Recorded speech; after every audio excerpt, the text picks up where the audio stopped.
Le vaccin aujourd'hui est un produit dangereux. Pourquoi? Et je ne suis pas la seule à le dire. Le premier à le dire, c'est Dr Marc Gildara, qui a pointé du doigt cette problématique. C'est que le vaccin est issu d'une génie génétique. Que d'un point de vue biologique, on est tous différents d'un point de vue génétique.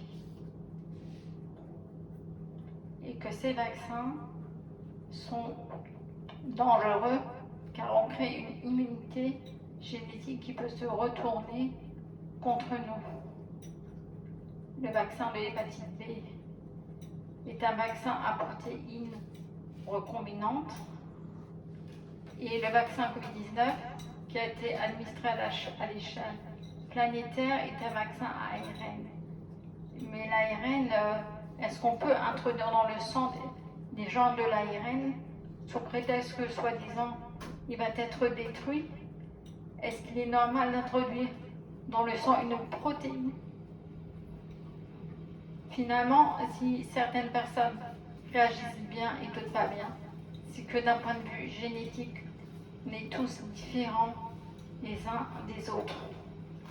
Mais est-ce que parce que des personnes ont la chance de bien réagir, est-ce que pour autant on peut permettre et autoriser que les autres personnes puissent prendre le risque de tomber gravement malades, des maladies graves, vissimes, comme la sclérose en plaques, la SLA, le Covid long pour le Covid, ou le Creutzfeldt-Jakob?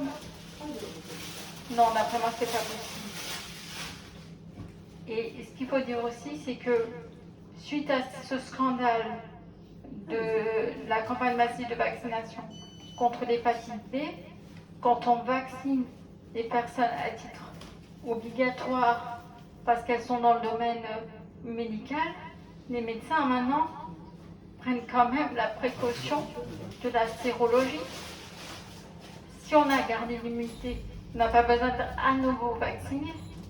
Et donc les rappels ne sont pas nécessaires. Et donc on évite de rajouter une dose sur une dose d'un produit qui n'est pas finalement anodin. Donc je remets en cause d'office la vaccination systématique, la vaccination aveugle, la vaccination à l'outrance sur des individus qui ont finalement sommes différents tous les uns des autres d'un point de vue génétique. Et si j'avais su ce qui allait m'arriver suite à ce vaccin, si j'avais su que je prenais le risque de développer une sclérose